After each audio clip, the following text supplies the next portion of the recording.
Well, hello everyone and welcome to another episode of Wildflowers Garden. Hope you're all well, and in this video I want to talk to you about a common mistake that I see all too often, sadly, with best intentions at heart. It's such a shame when something like this happens.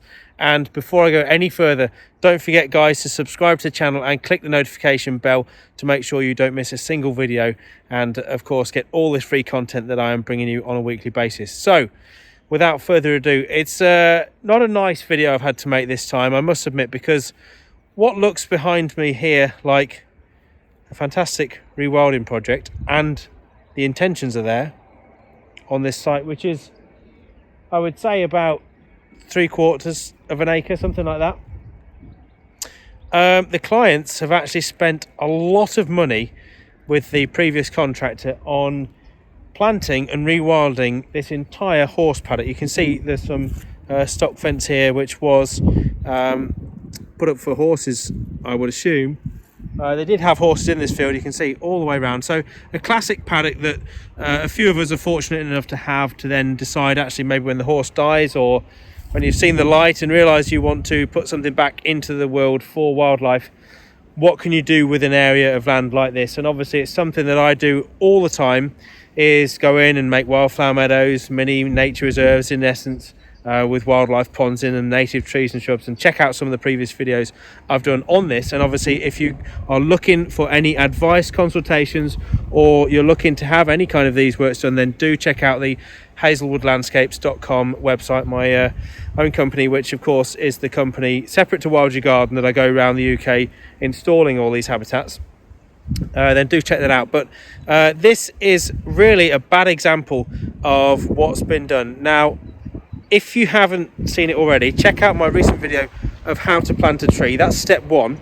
I'm not saying these trees have been planted incorrectly in their installation. However, it's their maintenance and the aftercare that has let this project down. Now, I would estimate on this site there's somewhere between, excuse the wind, somewhere between 300 to 400 trees and shrubs got in this site, of which there are varying species.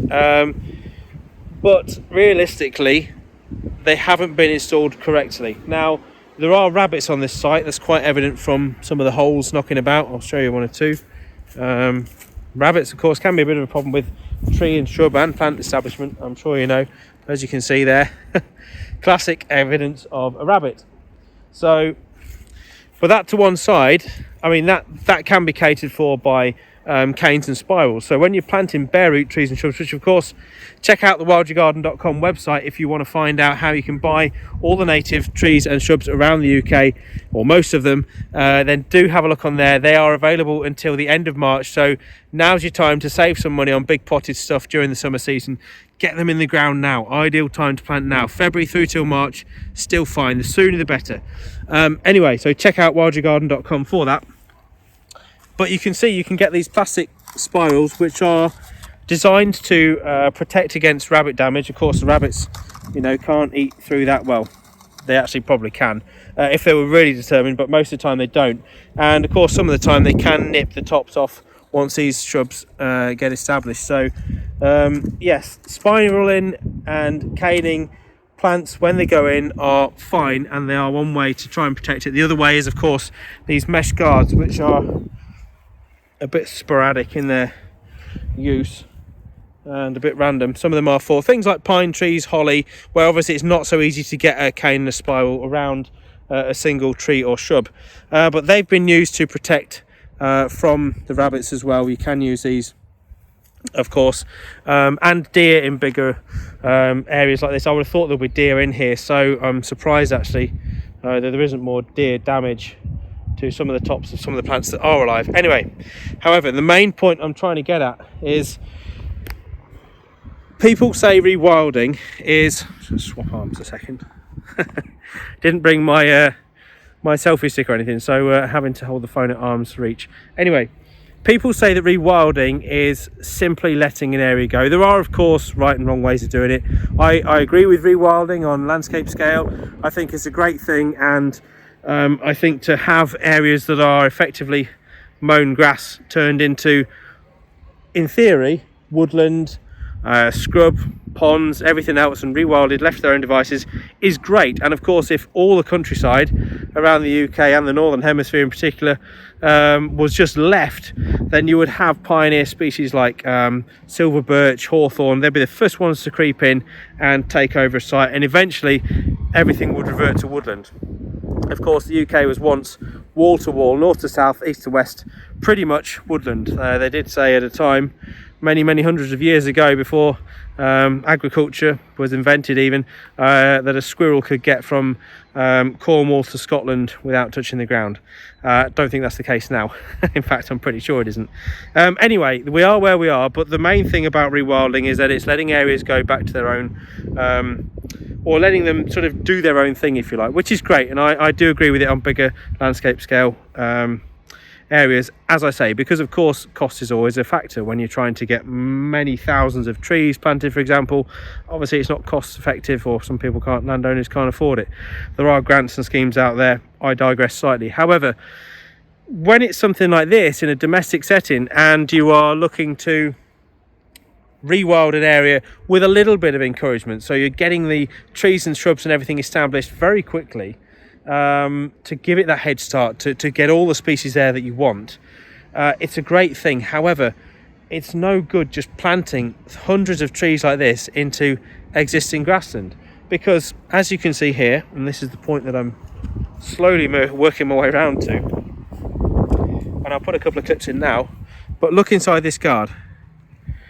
Not sure if that's showing that all right, but you've got what looks like a bit of ground ivy and a bit of grass.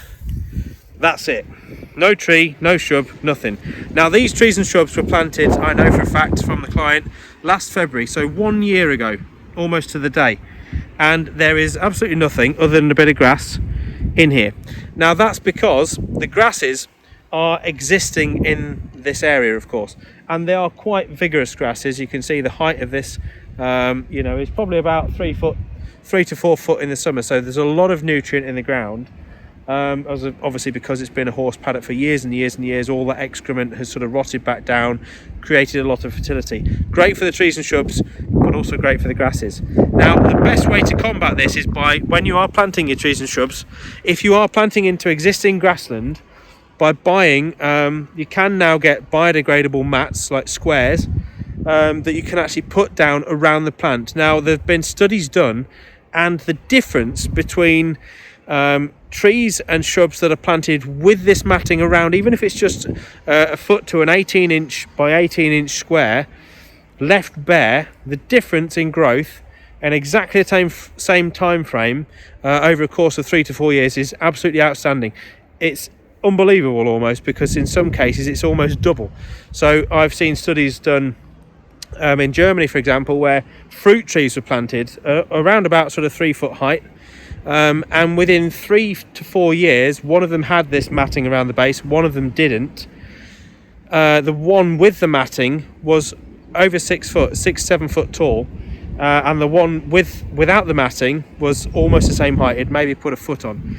So it is incredible the amount of difference that it makes to have the base of these trees and shrubs free from existing vegetation, and the reason for that is because all that grass around the base of the trees and the shrubs is taking the nutrients as soon as it comes into the soil. So it's taking it out before, because the grass layer and the grass roots are a lot shallower than the tree roots and shrubs.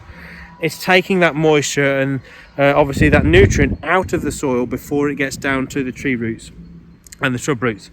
So it really does pay dividends to make the space, or even just if you don't want to invest in the matting, if you've got hundreds of trees like this to plant, dig a square of the existing grass off. Now these have been what's known as slip planted, because they're bare roots. They've been slip planted straight into the grass itself. You can see no attempt has been made. You can see down here, look. No attempt has been made to try and even, that's not growing back in a year for sure. That is existing turf, existing thatch. All of this should have been dug off as a square in order to create some bare ground, and then you can either put bark mulch over that or just go round a couple of times a year to pull out any clumps of grass that may establish at the base of these trees and keep them free from vegetation. It's absolutely crucial in the trees establishment. Now, I feel quite bad about the client here.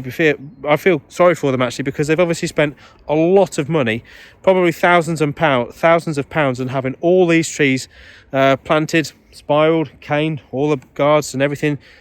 The intention's there, but the longevity of this project was not thought through, and I'm sad to see it, because it's meant that probably 50 to 60% of all the trees and shrubs that have gone into this area have actually died. Because what happens is, as you've seen, the grasses have come up and they've come through and they've swamped the saplings. Now, of course, if you're planting bare roots in February, March time, and you're a little tree or a shrub and you're just trying to get your roots down and establish yourself, and you've got vigorous grasses at your feet rampaging away, they've already got their root structure established. So come April, what's going to happen? The grasses are going to shoot up through the middle of all these nice little sheltered microclimates, shoot right the way up through it, swamp the actual trees and shrubs, and of course stop them from getting any light to the leaves to photosynthesize, produce their own food, and then of course put on new growth. So it is a shame to see. I hate the fact that so much effort has been put into planting all this. I mean, this would even as me as a professional doing this is days of work. It's such a shame to see all the effort been put in and the money spent and everything else, and then the client is left feeling disappointed 1 year down the line, which is a real shame. So I'm going to do my best to try and rectify the situation. I'm going to talk to the client about the most cost-effective way to try and get this to what their end goal is going to be. So there's a few techniques we can do there. One is to actually replace the trees and shrubs. Unfortunately, the painstaking and heartbreaking process, digging all out the dead ones and putting new ones in, making sure they've got the correct spiral and garden round. I'm not quite sure. This is my initial visit, so I'm not 100% sure what we'll do or whether the budget's even there to do that. However, something needs to be done to make sure these trees can, the ones to the left hand, can grow and thrive this year.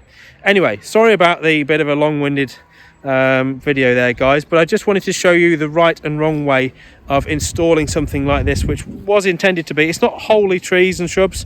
There are some areas left for kind of open patches in the middle, but in general it's meant to be sort of copse and woodland in the long term. So if you're looking to do anything like this on your own piece of land, then do get in touch. I do offer a consultancy service which can help you establish and make sure you don't make these mistakes and waste a lot of money. Anyway, thank you very much for watching, guys. Feel free to subscribe to the channel if you haven't already, and like the video if you've enjoyed it, and hopefully you'll be back real soon, and I'll be bringing you many more videos on all the ways in which you can help wildlife in your own garden. Thanks for watching. I'll see you soon.